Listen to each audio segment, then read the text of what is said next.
Ces versets sont tellement importants. Comme j'ai expliqué la semaine dernière, ayez, donc c'est voilà, un ordre, hein, cette exhortation de la part de Paul qui vient de Dieu, les sentiments qui étaient en Jésus-Christ, humilité, obéissance. Et Jésus qui s'est humilié, il n'avait pas besoin de le faire. Il est Dieu, il aurait pu imposer, mais il ne l'a pas fait. J'attire aussi notre attention sur ce verset 6. Il n'a point regardé son égalité avec Dieu. Jésus est l'égal de Dieu. Il est Dieu lui-même. Si vous parlez avec des personnes qui refusent de croire que Jésus est Dieu, sachez que vous avez en face de vous quelqu'un qui n'est pas sauvé. Il est impossible d'être enfant de Dieu sans reconnaître que Jésus est Dieu. Mais il est aussi complètement un. Mais tu disais, Jésus est l'égal de Dieu. Moi, je me dis, Jésus est l'égal du Père. Ils sont Dieu. C'est dit. Oui, comme on a parlé dans le cours sur le Saint-Esprit, effectivement, cette idée de la Trinité, ils sont tous les trois, donc Père, Fils et Saint-Esprit, Dieu. Ils ne sont pas l'un l'autre, donc Jésus n'est pas le Père, ainsi de suite, comme on avait vu. Lorsqu'on parle de Dieu, on parle de Dieu dans ce contexte-là, dans sa plénitude, dans tout ce qu'il est. Donc Jésus, il est Dieu, mais tu as raison, il n'est pas le Père. Je pense que peut-être que ce qui dit ici dans ce verset, quand il parle de Dieu, moi j'ai toujours pensé le Père. On parle de Jésus et du Père. Mais oui, Jésus est Dieu aussi, mais maintenant on dit Dieu pour distinguer le Père. Oui. Oui, alors les deux sont là. Et puis souvenons-nous, Paul, il était un érudit juif. Il était quelqu'un qui avait fait énormément d'études, qui était attaché à fond à l'enseignement de l'Ancien Testament. Et qu'est-ce que nous voyons dans l'Ancien Testament? Que Dieu, et là l'idée de Dieu le Père, il est un. Il n'y a pas d'autre Dieu, il n'y a personne d'autre que Dieu.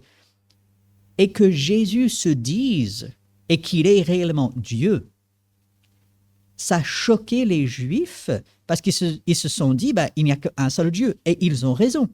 Mais ça montre bien que Jésus, il est l'égal du Père, sans être le Père, mais il est l'égal du Père. Non pas qu'il y a deux ou trois dieux, mais c'est un seul Dieu. Et ils sont tous les trois égaux. Et ils attendaient quelqu'un, non? Ils attendaient le Messie. Alors, oui, alors c'est assez complexe parce qu'en lisant Ésaïe, en lisant les prophètes, ils auraient dû comprendre que celui qui allait venir était l'égal de Dieu, venait de Dieu et tout ça. Ils auraient dû comprendre. Et puis tout au début, la parole était avec Dieu, la parole était Dieu. Ils l'avaient, ça. Alors, les Juifs de l'Ancien Testament, non. Non, parce que ça c'est Jean chapitre 1. Donc... Le tout début de la Bible, les premiers versets. Ah, alors. Parole était avec Dieu. Non, ça c'est Jean chapitre 1, ce n'est pas Genèse. On le relit, c'est sûr. Alors, je parie 1 000 euros. Non, je n'ai pas. T'as de la chance, je viens d'avoir une prime. Je sais pas pourquoi, c'est un point d'église. Oui, alors.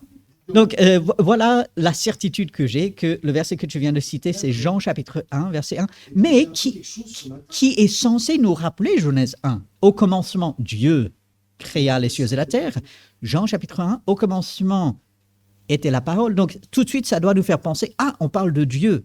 Mais c'est Jésus dont on parle, c'est Dieu. Donc, ça doit nous faire comprendre que oui, Jésus, il est Dieu. Ceux qui disent au contraire, ils se trompent. Et s'ils refusent de reconnaître Jésus comme Dieu, ils ne peuvent pas être sauvés. Quelqu'un qui dit que Jésus n'est pas Dieu n'est pas sauvé. Et si quelqu'un dit, pour avoir assez régulièrement, je parle des gitans, parce que pour avoir discuté avec eux, qui connaissent soi-disant la Bible par cœur, ça fait partie de leur tradition. En effet. Connaître la Bible par cœur. Ouais.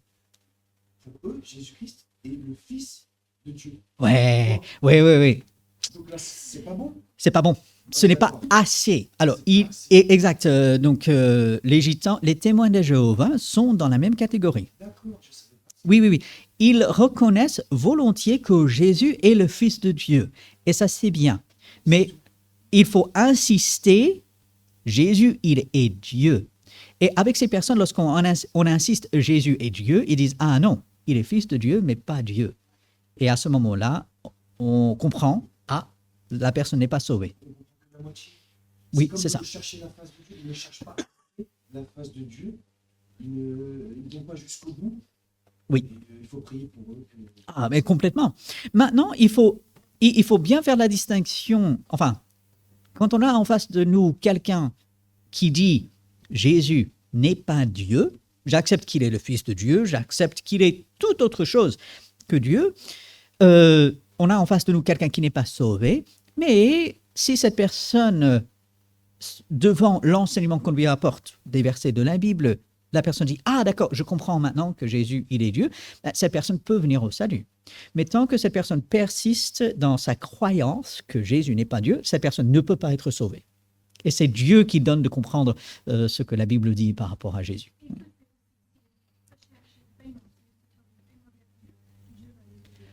Absolument.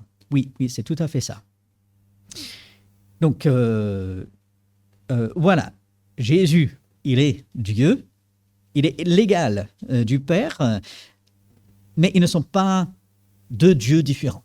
Comprenons, souvenons-nous de notre discussion sur la Trinité. Est-ce qu'on ce serait mentir de dire, par exemple, quand je croise un musulman, je dirais qu'on a tous deux, entre guillemets, un Dieu unique. On peut dire, nous, en tant qu'avec la Trinité, on a un Dieu unique? Non, oui, puisqu'on va parler du monothéisme, donc un seul Dieu. Donc, on fait partie du monothéisme. Ah oui, absolument. Et les trois grandes religions. Moi, j'ai pas menti, c'est bon. Ah, c'est bien. Par contre, attention, donc, plusieurs choses à dire là-dessus. Il y a trois grandes religions monothéistes. Le christianisme, donc ceux qui croient dans le Dieu de la Bible. Le judaïsme, donc, qui n'est pas exactement comme le christianisme, mais ils sont attachés à un seul Dieu. Et puis, c'est ça. Et puis, l'islam. Donc, l'islam est la troisième religion monothéiste, un seul Dieu. Non pas qu'il n'y a pas d'autres religions qui croient à un seul Dieu, mais ce sont les trois grandes religions monothéistes. Et tout ça, c'est pas un peu chrétien? Ils se disent chrétiens, alors, en tout cas. un peu... Oui. Maintenant, faisons très attention en disant que oui, des juifs, des musulmans, des chrétiens font partie des religions monothéistes. Ça ne veut pas dire que leur Dieu est le même. Donc, et il faut faire très attention avec les musulmans, surtout ceux qui ont une certaine connaissance de la Bible et tout. Ils essaient de faire croire que nous avons le même Dieu. C'est faux. Ne vous laissez pas embobiner, distraire par cela. Non. Nous n'avons pas le même Dieu que les musulmans. Donc, on ne peut pas les appeler frères. Non. Moi, ce que j'aimais bien dire, c'est... Alors, les gars, je ne peux pas dire qu'on est frères. À la limite, je peux dire qu'on est cousins. Parce que oui, à la limite, cousin. Dans une famille on a un Dieu unique. J'aime bien mettre de la distance avec eux qui aiment bien, on nous rapproche. Oui, c'est ça. Exact. Il faut garder une certaine distance, et même en disant nous avons un Dieu unique, eux, ils ont un Dieu unique, mais ce n'est pas le même Dieu. Et voilà pourquoi j'apporterai une nuance là. Nous avons un Dieu unique, mais ce n'est pas le même. Tu vois? Est-ce qu'on peut dire qu'il ne faut pas leur dire, mais est-ce qu'eux ont vraiment un Dieu unique? Oui. Pour eux... Allah, ils parlent français, ils disent Allah, ils disent même pas Dieu. Par contre, je veux bien qu'on dise Allah quand on parle arabe. Depuis que j'étais au Maroc, à un moment, on m'a aidé, on m'a dit Allah. Je voulais donner des dirhams. On m'a fait non, Allah. J'ai dit, il parle en arabe, c'est Dieu. Oui, c'est ça. C'est ça.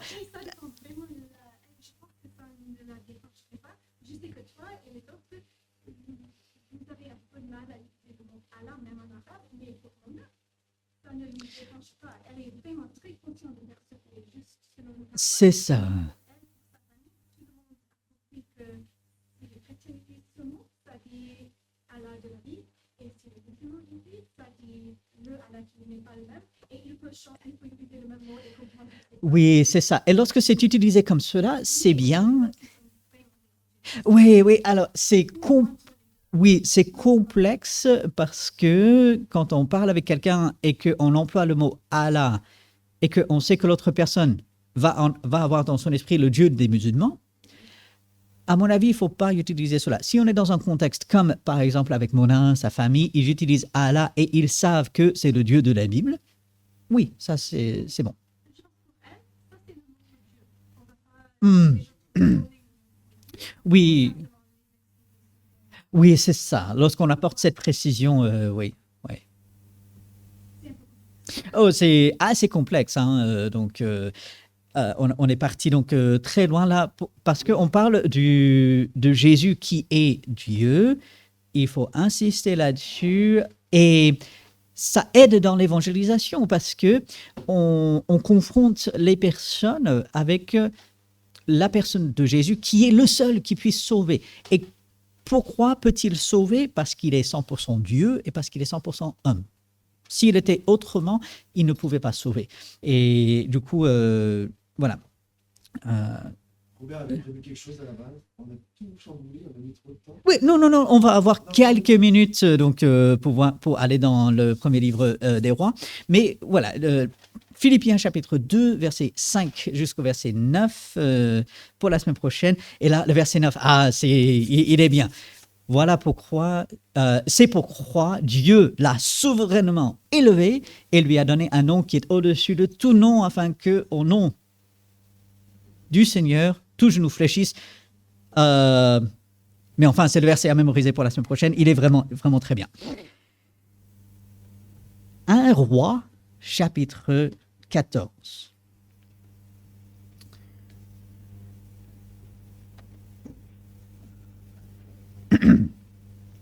Un Roi, chapitre 14. Nous avons parlé de cette histoire un peu étrange d'un prophète qui est envoyé par Dieu, qui fait une prophétie. Ensuite, un autre vieux prophète lui ment et le retient. Le premier prophète, enfin, il désobéit à Dieu. Il est mangé par un lion. Enfin, il est tué par un lion. Et donc, on a mis l'accent sur l'importance d'écouter, de suivre la parole de Dieu. Lorsque Dieu dit ou montre quelque chose, il faut aller jusqu'au bout. Aujourd'hui, oui. Je me demandais, ça parle plusieurs fois de lions. Donc il y a des lions en Israël. Aujourd'hui, je ne sais. Il y avait à l'époque, oui. C'est les lions, c'est pas le même endroit du club, mais à l'époque. Ah, et pourtant, à l'époque, oui. C'est David. Oui, oui. David, oui. Il a arraché des brebis des griffes à la fois du lion, de l'ours. On va voir avec Élie, à un moment donné. Non, Élisée. Des jeunes se moquent de lui parce qu'il est chauve. Et donc, c'est une dizaine, j'oublie combien ils sont. Et il est maudit. Un ours sort et va déchirer plusieurs d'entre eux. On va arriver à cette histoire pour comprendre ce qui se passe. Ça semble sévère et tout, mais oui, mais donc retenez ça dans votre esprit. On va en parler. C'est intéressant. Donc voilà, il y avait des ours, des lions, des bêtes sauvages. Oui. Des abeilles qui font un lion. Oui, ça c'est Samson. Samson dans le livre des Juges. Oui, c'est ça. Donc. Pauvre histoire aussi. Ah oui. Ah, mais bien sûr.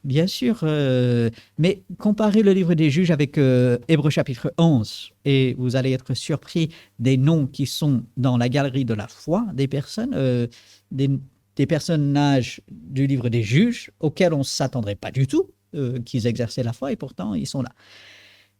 Mais ce n'est pas de ça que nous allons parler ce matin.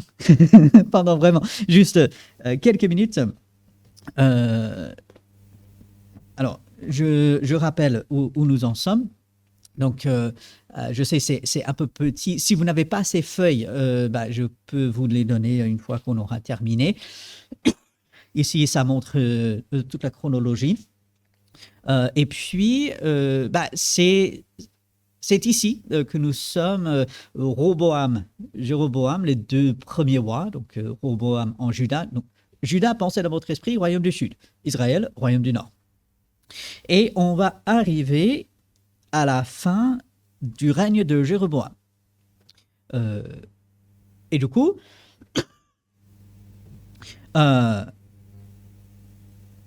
quelque chose rapidement. Alors, on va avoir, donc je fais défiler ça juste un tout petit peu. Certains rois vont se chevaucher, certains rois vont régner ensemble. Par exemple, si vous regardez sur la colonne de gauche, à peu près au milieu maintenant, Amaziah et Osias, vous voyez, ils vont avoir un temps où ils vont régner ensemble. Et puis, même Osias, avec son fils Jotham, va régner ensemble. Sur la droite également, on va avoir un peu de cela. Oui, c'est ça, c'est père et fils. Père et fils, oui. Et ensuite, ça, je pense que je l'ai donné encore une fois. Si vous ne l'avez pas, je peux vous le donner. On commence en haut avec la monarchie unifiée. Donc, il y a Saül, David, Salomon, avec un ensemble de dates et d'événements. Et puis, on a la division. Donc, retenons la date de 931, parce que c'est une date historique. C'est quelque chose qu'on peut vérifier dans les archives historiques. Et ensuite, ça entame avec Jéroboam, comme on le voit, et Roboam. Bon, après avoir dit tout cela, je vais revenir ici. 1 Roi, chapitre 14. Alors, verset 1. Dans ce temps-là, Abijah, fils de Jéroboam, tomba malade. Et Jéroboam dit à sa femme, « Lève-toi, je te prie, va à Silo. » Voilà. Voici là est Akija le prophète, c'est lui qui m'a dit que je serai roi de ce peuple. Deux choses à constater. La première, c'est que ça semble être la bonne démarche. Son fils est malade, il va consulter Dieu. Et deuxième chose, est-ce que vous avez remarqué que j'ai sauté quelque chose dans le verset? J'allais te couper, puis je me suis dit, moi, ma version, elle n'est pas pareille. Ah non. Volontairement, j'ai sauté quelque chose. Ah, n'est-ce pas? Je l'ai sauté volontairement. Parce que, qu'est-ce que Jéroboam va dire en plus? Lève-toi, je te prie, déguise-toi pour qu'on ne sache pas que tu es la femme de Jéroboam. Ce gars, qu'est-ce qu'il pense pouvoir faire? Ouais, mentir à qui? À Dieu. À chaque fois dans la Bible qu'on essaie de mentir à Dieu, est-ce que ça se passe bien? Non. Est-ce qu'on peut penser à d'autres moments où quelqu'un a essayé de mentir à Dieu? Ou ne même pas essayé, a menti à Dieu? Qui a vendu un terrain qui n'a pas donné tout l'argent. Oui. Aïe. Acte chapitre 5, Ananias et Saphira, et même confrontés à leurs mensonges, Saphira persiste parce que Pierre lui pose la question, est-ce que vous avez vendu pour tel ou tel montant? Et c'était pas vrai, mais elle dit, oui, on a vendu pour ça. Et donc, Dieu, immédiatement, il tue sur le champ Ananias et Saphira. Quand on ment à Dieu, ça se passe pas bien. Dieu, il a horreur du mensonge. Et puis, on n'est pas plus intelligent que Dieu. D'accord? Jéroboam pense l'être. Il dit, déguise-toi. Mais comment est-ce qu'un déguisement aurait pu marcher avec ce prophète? Alors, on va descendre à la fin de verset 4. La femme de Jéroboam fit ainsi, donc elle écoute son mari. Bon, c'est un peu normal, il ne faut pas trop la juger. Elle écoute son mari qui lui donne de mauvais conseils, qui lui, au lieu de la diriger dans la vérité, la protéger, fait tout le contraire. Elle fit ainsi, elle se leva, alla à Silo et entra dans la maison d'Akija. Akija ne pouvait plus voir, car il avait les yeux fixes par suite de la vieillesse. Est-ce que c'était des cataractes? Est-ce que c'était autre maladie des yeux? Mais voilà, il ne pouvait plus voir, il était aveugle. Humainement parlant, on se dit, ça aurait dû marcher. Elle se fait passer pour quelqu'un d'autre. Est-ce qu'elle a déguisé ses vêtements? Est-ce qu'elle a déguisé sa voix aussi? Parce que ça aussi, on voit dans l'histoire de Jacob et Ésaü. Oui, en effet, oui. Et donc, humainement parlant, ça aurait dû marcher.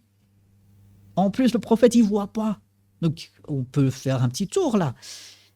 Mais non. L'Éternel, verset 5, avait dit à Akija, la femme de Jéroboam, va venir te consulter au sujet de son fils, parce qu'il est malade. Tu lui parleras de telle ou telle manière. quand elle arrivera, elle se donnera pour une autre. Et de manière surprenante, le prophète va dire tout cela à la femme de Jéroboam. Donc, ici, Jéroboam, sa femme, essaie de tromper l'homme de Dieu, essaie de tromper Dieu, et forcément, ça se passe mal, évident. Et nous le savons, mais il est toujours bon de se rappeler, comme Paul va dire aux Galates, on ne se moque pas de Dieu. Dieu sait tout, il a ses manières pour pouvoir faire arriver la vérité à la lumière. Donc, on n'est pas plus intelligent que Dieu, pas plus que Jéroboam et sa femme ne l'étaient. Et donc, voilà. Et un jugement sera annoncé sur Jéroboam, un jugement sera annoncé sur même toute Israël, le royaume du Nord. Dieu va les emmener en captivité. Donc, et c'est à cause du péché, surtout l'idolâtrie. Alors, Dieu voulant, comme on n'a pas beaucoup de temps aujourd'hui, on reviendra un peu sur les détails de l'annonce du jugement qui est ici. Mais on voit, ça va arriver, verset 17. La femme de Jéroboam se leva et partit. Alors, une chose qu'on voit ici, il n'y a aucun signe de repentance de la part de Jéroboam et de sa femme. Il n'y a rien qui nous fait dire « Ah, devant cette annonce, ils se repentent, ils changent. » Non.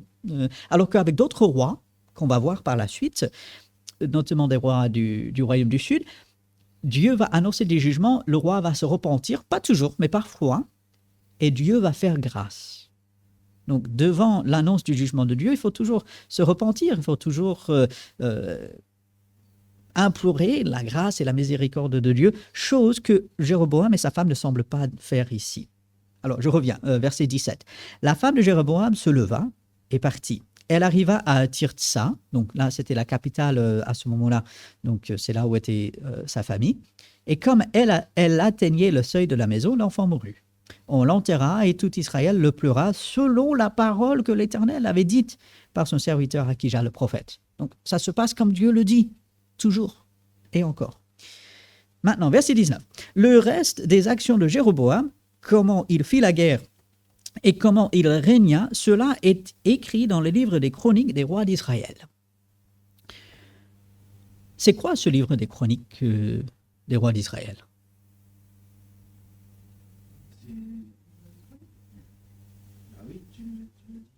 La réponse est dans la Ok. Mais est-ce...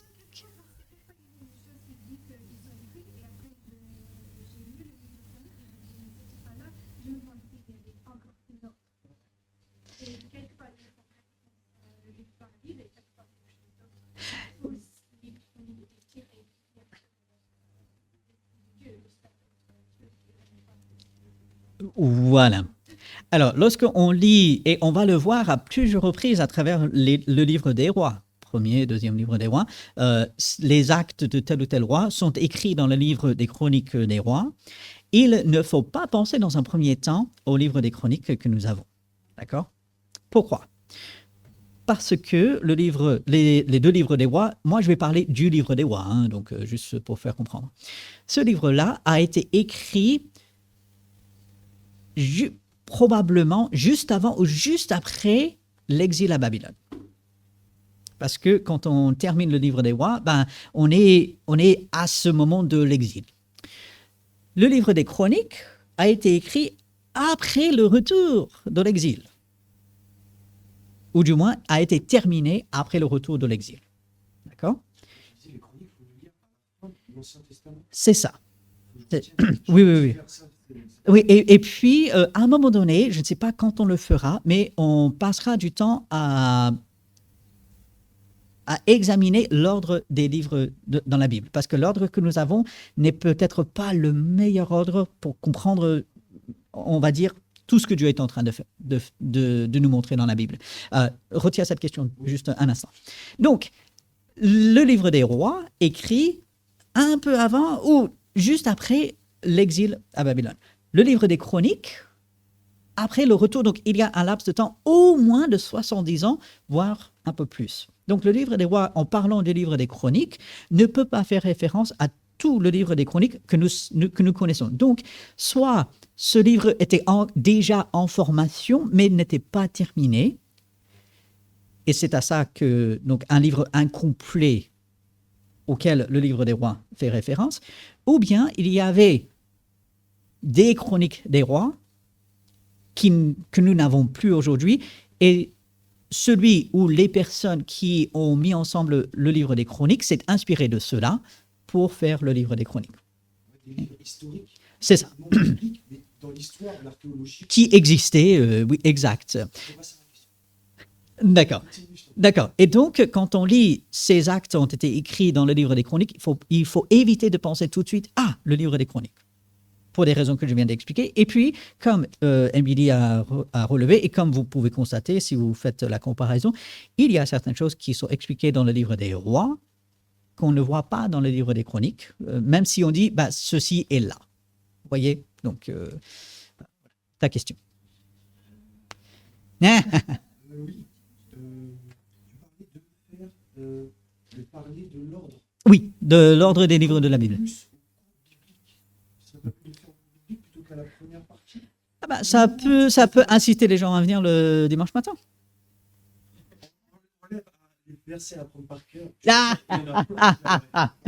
J'aimerais croire que ce n'est pas simplement ça qui empêche les gens de venir. Hein.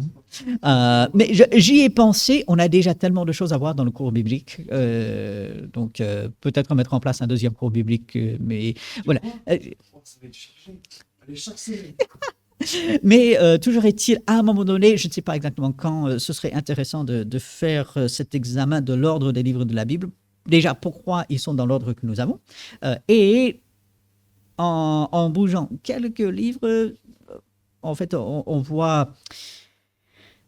Comment est-ce que je peux le dire?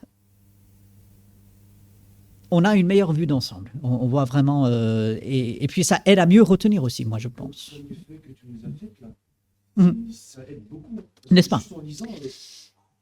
C'est pas évident. Hein. Je crois qu'il y a des gens qui se focalisent plus sur le Nouveau Testament plutôt que l'Ancien, soi-disant ça ne nous concerne pas. Alors, si. Tout ce qui a été écrit en avance, cela a été pour notre instruction. Donc, ça nous aide vraiment. N'est-ce pas?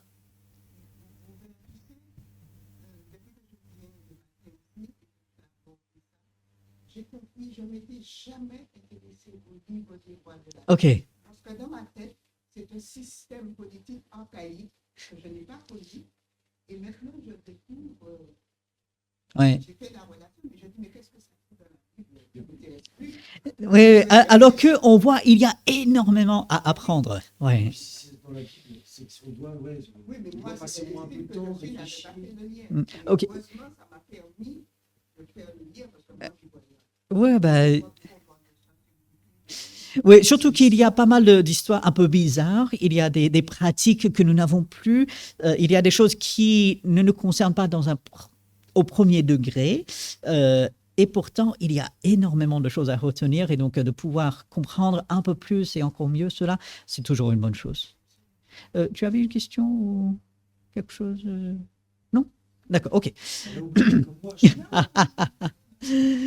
Donc, voilà, on va s'arrêter là pour ce matin et on reviendra sur le chapitre 14 où on reverra la fin du règne de Jéroboam et on va aussi parler de la fin du règne de Roboam parce que lui, à la fin du chapitre 14 jusqu'au chapitre 15, l'auteur va chevaucher un peu ces deux règnes.